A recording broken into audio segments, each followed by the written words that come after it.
Hello everyone, welcome to my channel. इस demo में मैं आपको बताऊंगा किस तरीके से हम फाइल को कॉपी कर सकते हैं एक लोकेशन से दूसरी लोकेशन पे। नॉर्मली ये हमारा मतलब मल्टीपल मेथड में हम इसको यूज़ कर सकते हैं, जैसे कि हमें फ़ाइल को एक लोकेशन से दूसरी लोकेशन पे कॉपी करना है, या तो हम इसको इस तरीके से भी यूज़ कर सकते हैं कि जैसे कि हम किसी फ़ाइल पे काम कर रहे हैं और उसमें हमने मल्टीपल फंक्शन एंड फार्मूला लगाया, लेकिन जब हमने उसमें काम कर लिया लेकिन हमें एंड ऑफ द डे पता चला कि जो भी हमने काम किया है वो गलत था, और हम उसकी मतलब एक प्रीवियस लोकेशन पे, जैसे कि जो इनिशियल स्टेज में जो एक्सेल फाइल का डेटा था उस स्टेज पे जाना चाहते हैं, लेकिन उस स्टेज पे हम जा नहीं पाते क्योंकि हमारी एक्सेल ऑलरेडी सेव स्टेज में है। और तो इस फाइल कॉपी के थ्रू या तो आप मल्टीपल जो भी एग्जीक्यूशन कर सकते हैं, या तो इससे आप अपने फाइल के बैकअप भी रख सकते हैं अपनी एक पर्टिकुलर लोकेशन पे। तो इसके लिए ये ज़रूरी नहीं है कि आपको जिस फाइल पे आपने मतलब मूव करना है उसी पे आपको एक कॉपी मतलब एक कोड बनाना है, तो आप अपना एक अलग से टेम्पलेट बना सकते हैं अपने डेस्कटॉप में, एक मतलब प्राइवेट एक्सेल की फ़ाइल जिसको आप यूज़ करते हैं। सिर्फ आपको लोकेशन को देना है और ऑटोमेटिकली जिस भी लोकेशन पे आप उसका मतलब बैकअप को सेव करना चाहते हो या तो कोई और कमांड यूज़ करना चाहते हो कॉपी की, तो आप उसको यूज़ कर सकते हैं। तो इसके लिए जब ये कोड आप इसका डेवलप कर दूंगा तो आपको समझ में आ जाएगा कि आप किस तरीके से इसे यूज़ कर सकते हैं। तो नॉर्मली मैं तो इससे मतलब जैसे बैकअप बनाने के लिए भी यूज़ कर लेता हूँ किसी भी फाइल में। जैसे मैं काम करता हूँ तो उसका एक इनिशियल स्टेज में एक बैकअप बना के कि जिससे कि कोई प्रॉब्लम हो तो मैं डायरेक्टली उस मेन फाइल में काम करके अपना जो भी मतलब प्रॉब्लम है उसको देख सकूँ कि इनिशियल स्टेज में फ़ाइल कैसी थी। राइट, तो मैं इसके लिए सबसे पहले अपना एक सब रूटीन को ओपन कर लेता हूँ यहाँ पे ऑल्ट F11 से, और ये हमारा विजुअल बेसिक एडिटर ओपन हो गया और यहाँ पे हम मॉड्यूल को इंसर्ट कर देते हैं। तो काफ़ी इजी कोड है लेकिन काफ़ी यूज़फुल है। राइट, तो इसमें लिखते हैं सब मूव फाइल एंड एंटर कर देते हैं। यहाँ पे सब लिखना क्लियर नहीं है, सब मूव फाइल इस तरीके से, या तो सब बैकअप वगैरह आप कुछ भी डाल सकते हैं। तो यहाँ पे मैंने कुछ फाइलें यहाँ पे बनाई हुई है, जैसे कि मैंने यहाँ पे अगर आप यहाँ पे देखोगे तो यहाँ पे एक्सेल डेटा में मेरे पास एक एक्सेल की फ़ाइल है, और यहाँ पे मेरे पास एक फ़ाइल बैकअप पड़ा हुआ है जिस जो कि अभी ब्लैंक है।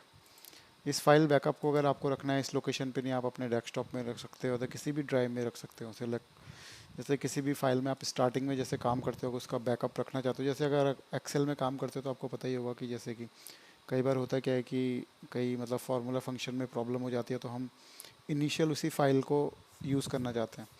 तो इसके थ्रू मैं आपको बताऊंगा कि कैसे आप डेली बेसिस में बैकअप रख सकते हैं और कैसे आप मतलब फ़ाइल को यूज़ कर सकते हैं। तो उसकी कमांड बहुत सिंपल है। आपको सिंपली यहाँ पे लिखना पड़ेगा file dot copy, file copy लिखना पड़ेगा, डॉट में नहीं, फाइल कॉपी लिखना पड़ेगा। और इसके बाद आपको वो वाली फ़ाइल जिसको आप कॉपी करना चाहते हो उसकी लोकेशन देनी पड़ेगी। उससे पहले आपको यहाँ पे स्पेस का बटन प्रेस करेंगे तो यहाँ पे सोर्स एज स्ट्रिंग, तो यहाँ पे स्क्रीन टिप में भी आपको इन्फॉर्मेशन आ जाएगी जिससे पता चल जाएगा कि एग्जैक्टली कौन सी फ़ाइल को कॉपी करवाना चाहते हैं। तो मुझे मेरी टास्क ये है कि मुझे एक्सेल डेटा के फोल्डर में जो मेरी फ़ाइल है इसको मुझे कॉपी करवा के फ़ाइल बैकअप में डालना है, जो कि अभी मेरा ब्लैंक है। तो लेट सपोज मैं इसको कॉपी करना है, तो कॉपी करने के लिए सबसे इजी मेथड होता है फ़ाइल को सिलेक्ट करना है, और या तो उसकी प्रॉपर्टीज़ में जाके, तो बड़ा बोरिंग सा मेथड होता है, यहाँ से आप पूरा डिटेल कॉपी करें। लेकिन सिंपली आप फाइल को सिलेक्ट करके शिफ्ट प्रेस कीजिए, इस तरह से सिलेक्ट करके शिफ्ट प्रेस करके राइट क्लिक प्रेस करेंगे तो यहाँ पे एक एक्स्ट्रा ऑप्शन हमारे पास कॉपी एज पाथ आ जाता है। उसको आपको कॉपी करना है और सिंपली उसकी यहाँ पे पेस्ट कर देना है। उसके बाद एक स्पेस देना है, तो यहाँ पे डेस्टिनेशन एज स्ट्रिंग मांग रहा है यहाँ पे। तो डेस्टिनेशन में हम क्या करेंगे कि फाइल बैकअप वाले जो हमारा फोल्डर है उसकी यहाँ से फाइल एक्सप्लोरर, मतलब ये फाइल का पाथ होता है, इसको कॉपी करके यहाँ पे डाल देंगे डबल कोट्स के अंदर। और यहाँ पे हम इसी वाली फाइल का नाम कॉपी करके स्लैश लगा के और इसको यहाँ पे पेस्ट कर देंगे। राइट, थिंक यहाँ पे कॉमा लगाना पड़ेगा पहले हमें इसे पेस्ट करने से पहले। फाइल का यहाँ पे लिखना है आपको फाइल कॉपी, जिस फाइल को कॉपी करवाना है उसको, देन कॉमा, और जिस डेस्टिनेशन पे आपको सेव करवाना है उसका नाम लिखना है। तो यहाँ पे आप देखेंगे फ़ाइल अभी मेरे पास यहाँ पे कोई नहीं है, मैं कोड को रन करता हूँ तो यहाँ पे फ़ाइल आ गई है। राइट, तो ये फ़ाइल को जैसे कि आप वहाँ पे फ़ाइल में कुछ भी अमेंडमेंट करते हो और उसके बाद अगर आप चाहते हो कि वही फाइल मतलब फिर से इस कोड को रन करते हैं तो ये इसको ओवरराइट कर देगा और इसको ऊपर ही मतलब पेस्ट कर देगा, राइट। लेकिन इस तरीके से जैसे हम डेट वाइज अगर अपना बैकअप बनाना चाहते हैं कि डेट वाइज मेरा बैकअप बने कि किस डेट को मैंने फ़ाइल बनाई थी, बाद में अपने बैकअप को बाद में डिलीट भी कर सकते हैं जब आपको लगे कि ज़्यादा बैकअप हो गया। तो यहाँ पे हम क्या कर सकते हैं कि यहाँ पे हम कंकैटिनेशन का यूज़ कर सकते हैं, राइट। तो यहाँ पे हम ऐसे करते हैं कि फ़ाइल का नाम यही रखते हैं हम यहाँ पे रॉ डेटा, और इसको यहाँ से बंद कर देते हैं।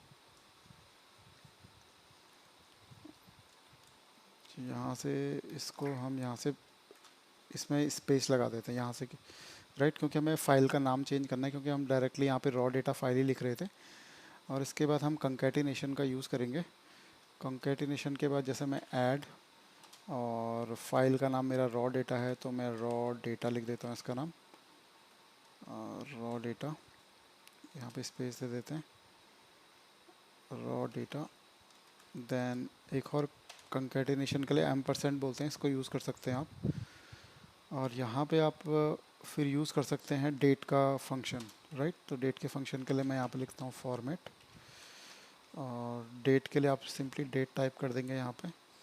फिर इसके एक्चुअली ये स्लैश में आता है तो स्लैश फाइल का नाम लेता नहीं है, तो हम इसको जो भी इसका मतलब फॉर्मेटिंग चेंज कर देते हैं किस उसमें आए, तो इसमें हम डी डी लिख देते हैं, डी 3 बार भी लिख सकते हैं डी इसमें।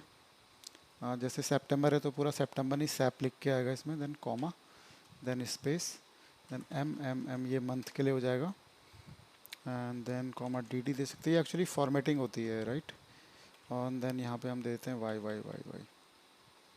देन ब्रैकेट से क्लोज करके फिर हमें यहाँ पे फाइल का एक्सटेंशन देना पड़ेगा। तो हम यहाँ पे दे देंगे M% से कंकैटिनेशन करके डॉट, जो भी फाइल का आपका एक्सटेंशन XLSM दे सकते हैं, XLSX जो भी है, मतलब XLSX दे देते हैं फ़िलहाल इसमें, और इसे बंद कर देते हैं। तो यहाँ पे कुछ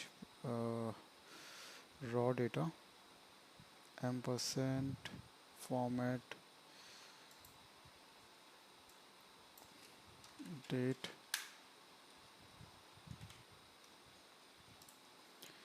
ओके। तो यहाँ पे प्रॉब्लम ये हुई थी कि जो रॉ डेटा था, रॉ डेटा पे मैंने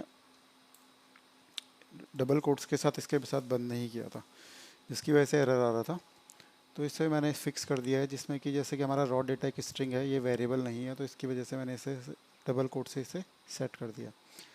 तो अभी आप देखेंगे जो बैकअप फाइल हमारे पास पड़ी हुई है ये वाली, इसमें जो हमने पहली बार जो रॉ डेटा की फ़ाइल को हमने मूव करवाया था तो खाली नेम से हो गई थी। अगर हम डेट वाइज अपना बैकअप रखना चाहते हैं तो मैं सिंपली इसे रख सकते हैं। तो इसमें हमारा फ़ाइल का नाम कॉपी हो गया। फिर यहाँ से फिर से हमने जो जिस फाइल पे हमने बैकअप रखना है उसको रखा है। इसके बाद हमने इसकी फॉर्मेटिंग करी है। जो डेट का जो फंक्शन होता है वो स्लैश के साथ आता है, तो हमने उसे डी और वाई के फॉर्मेट में यूज़ करके .xlsx उसका एक्सटेंशन होता है, राइट। इस कोड को रन करके देखते हैं तो यहाँ पे देखेंगे सितंबर का हमारे पास बैकअप हो गया रॉ डेटा मंडे। यहाँ पे एक स्पेस भी दे सकते हैं हम जिससे कि पूरा सही से आए। तो ये फिर से रन कर दिया तो रॉ डेटा मंडे और इस फाइल का नाम आ गया।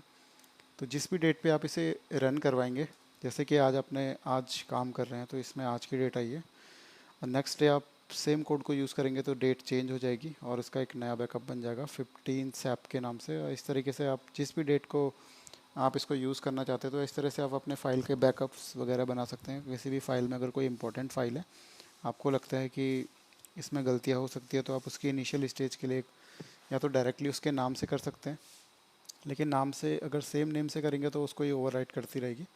अगर डेट वाइज करना चाहते हैं तो आप अपना इस तरीके से बैकअप बना सकते हैं, और जिससे कि आपको डेट वाइज पता चल जाएगा एग्जैक्टली इस डेट को क्या बैकअप था, मतलब क्या इसकी सिचुएशन थी फ़ाइल की। और नॉर्मली आप डिलीट भी कर सकते हैं जब आपको लगेगा कि बैकअप काफ़ी ज़्यादा हो गया। तो आप जो भी फ़ाइल है आपको इस तरह की इंपॉर्टेंट फ़ाइल लगे तो उसमें आप फ़ाइल को यूज़ कर सकते हैं। तो ये मेथड खाली बैकअप बनाने के लिए नहीं होते हैं, इसके कई अलग अलग यूज़ भी होते हैं। जैसे कि आपको किसी फ़ाइल को इधर से उधर मूव करवाना है किसी अदर लोकेशन पे अपना, जैसे कंप्लीट होने के बाद, तो नेक्स्ट वीडियोस में आपको मतलब जो अपकमिंग वीडियोस होगा उसमें भी इसका एक एग्जांपल के थ्रू बताऊंगा कि किस तरह से इनका यूज़ कर सकते हो। आई होप आपको वीडियो अच्छा लगा होगा। Thank you for watching, have a nice day.